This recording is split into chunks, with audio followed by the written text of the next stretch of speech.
નમસ્કાર દર્શક મિત્રો, હું નીતિન પટેલ. તમે જોઈ રહ્યા છો સમાચાર મેં આગે ન્યૂઝ. હવે જોઈએ આજના સમાચાર. મહેસાણા તાલુકા પંચાયતમાં અપેક્ષા મુજબ જ ભારતીય જનતા પાર્ટીએ સત્તાના સૂત્રો સંભાળ્યા છે.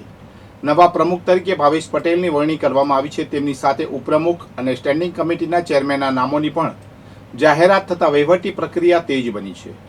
પ્રમુખ તરીકે પસંદ થયેલા ભાવેશ પટેલ અગાઉ અંબાસણ ગામના સરપંચ તરીકે પણ સફળ સેવા આપી ચૂક્યા છે.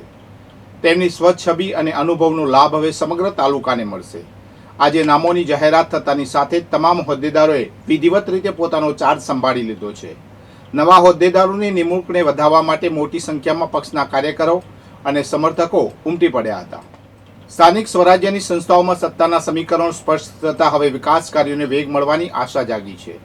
વિસનગર તાલુકા પંચાયતના પ્રમુખ અને ઉપપ્રમુખ પદની ચૂંટણીમાં ભારતીય જનતા પાર્ટીનો ભવ્ય વિજય થયો છે. ભાજપના ઇન્દ્રવદન પટેલ પ્રમુખ તરીકે અને હીરાબેન ચૌધરી ઉપપ્રમુખ તરીકે બિનહરીફ ચૂંટાઈ આવતા કાર્યક્રમમાં ભારે ઉત્સાહનો માહોલ જોવા મળી રહ્યો છે. શિક્ષિત અને વહીવટી અનુભવ ધરાવતા નવનિયુક્ત પ્રમુખે પદ ગ્રહણ કર્યા બાદ તાલુકાના અંતરિયાળ ગામડાઓના વિકાસને પ્રાથમિકતા આપવાનો અને સરપંચો સાથે સીધા સંકલન દ્વારા પાયાની સુવિધાઓ સુદૃઢ કરવાનો નિર્ધાર વ્યક્ત કર્યો છે. શહેરમાં વસતા નોકરિયાત વર્ગ અને વિદ્યાર્થીઓ માટે રાહતના સમાચાર સામે આવ્યા છે. મહેસાણા ડિવિઝનલ ટપાલ વિભાગ દ્વારા નાગરિકોની સુવિધામાં વધારો કરતા એક મહત્વપૂર્ણ જાહેરાત કરવામાં આવી છે. મહેસાણા હેડ પોસ્ટ ઓફિસ ખાતેનું આધાર કેન્દ્ર હવે દરરોજ સતત 12 કલાક એટલે કે સવારે 8 થી રાત્રે 8 સુધી કાર્યરત રહેશે. ડાક અધિક્ષક એસ.કે. વર્માના જણાવ્યા અનુસાર આ નિર્ણયનો મુખ્ય ઉદ્દેશ સામાન્ય જનતાને આધાર નોંધણી અને અપડેશનની પ્રક્રિયામાં પડતી સમયની અગવડતા દૂર કરવાનો છે. આ નિર્ણયથી હવે લોકોએ પોતાના કામકાજના કલાકો બગાડ્યા વગર આધાર કાર્ડ સંબંધિત કામગીરી સરળતાથી પૂર્ણ કરી શકશે. બનાસકાંઠા જિલ્લાના ડીસા તાલુકાના જૂના નેસડા ગામે આવેલા સોખડિયું તળાવમાં હજારો માછલીઓના સામૂહિક અને રહસ્યમય મોતની ઘટના સામે આવતા સમગ્ર પંથકમાં ચકચાર મચી ગઈ છે. આજે વહેલી સવારે તળાવની સપાટી પર માછલીઓના ઢગલા તરતા જોઈ ગ્રામજનો સ્તબ્ધ થઈ ગયા હતા.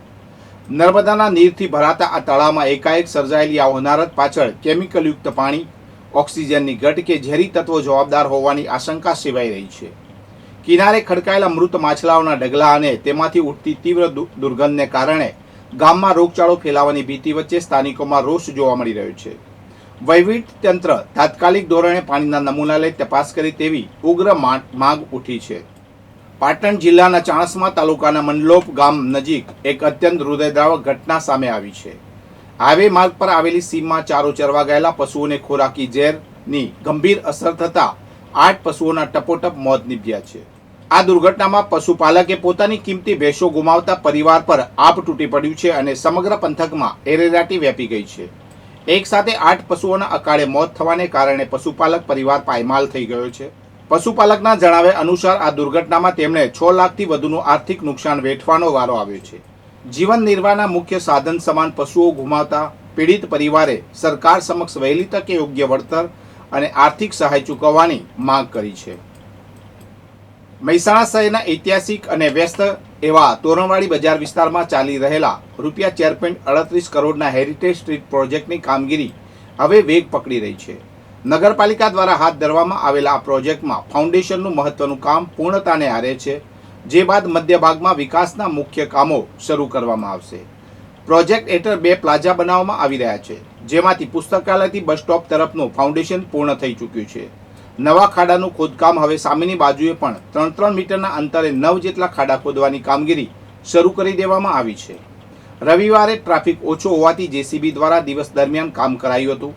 આગામી 1 અઠવાડિયામાં ફાઉન્ડેશન સંબંધિત કામગીરી પૂર્ણ થવાની શક્યતા છે. મહેસાણા જિલ્લાના રાજકારણમાં કડી ફરી એકવાર ભારતીય જનતા પાર્ટીનો મજબૂત ગઢ સાબિત થયો છે.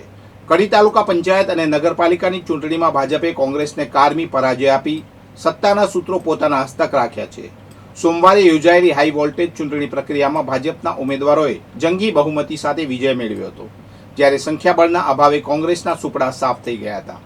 શાસક પક્ષ દ્વારા પ્રમુખ, ઉપપ્રમુખ સહિતના મહત્વના હોદ્દાઓ પર નવા ચહેરાઓની વરણી કરીને સંગઠનની પકડ વધુ મજબૂત બનાવી છે. મહેસાણા મહાનગરપાલિકાના નવા સુકાનીઓની પસંદગી પ્રક્રિયા આજે પૂર્ણ થઈ છે. પ્રદેશ ભાજપ દ્વારા આપવામાં આવેલા મેન્ડેટ મુજબ જિલ્લા ભાજપ કાર્યાલય ખાતે તમામ વરિષ્ઠ આગેવાનોની પ્રેરક ઉપસ્થિતિમાં નવા પદાધિકારીઓના નામોની સત્તાવાર જાહેરાત કરવામાં આવી હતી. જિલ્લા ભાજપ કાર્યાલય ખાતે જ્યારે આ નામોની જાહેરાત કરવામાં આવી ત્યારે કાર્યકરોમાં ભારે ઉત્સાહ જોવા મળ્યો હતો. ઉપસ્થિત આગેવાનોએ તમામ નવનિયુક્ત પદાધિકારીઓને પૂછપગુછ આપી મોં મીઠું કરાવી અભિનંદન પાઠવ્યા હતા. આ નવી ટીમ આગામી 2.5 વર્ષ સુધી મહેસાણા મહાનગરપાલિકાનો વહીવટી ચાર્જ સંભાળશે. શહેરના સર્વાંગી વિકાસ અને નાગરિકોની સુવિધાઓમાં વધારો કરવા માટે આ ટીમ કટિબદ્ધ હોવાનું જણાવવામાં આવ્યું હતું. આગામી 2.5 વર્ષ માટે મહેસાણા મહાનગરપાલિકાના મેયર તરીકે શ્રીમતી સોનલબેન વિષ્ણુભાઈ ઓઝા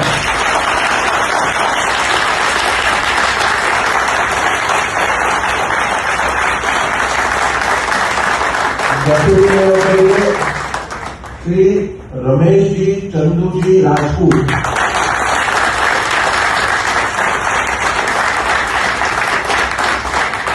સેક્રેટરીના ચેરમેન તરીકે શ્રી દીપકભાઈ પ્રહલાદભાઈ પટેલ,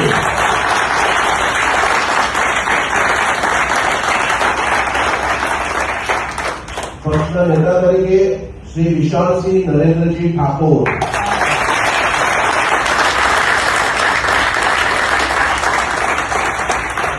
દંડક તરીકે શ્રી અનિલભાઈ ગફુરભાઈ દેસાઈ,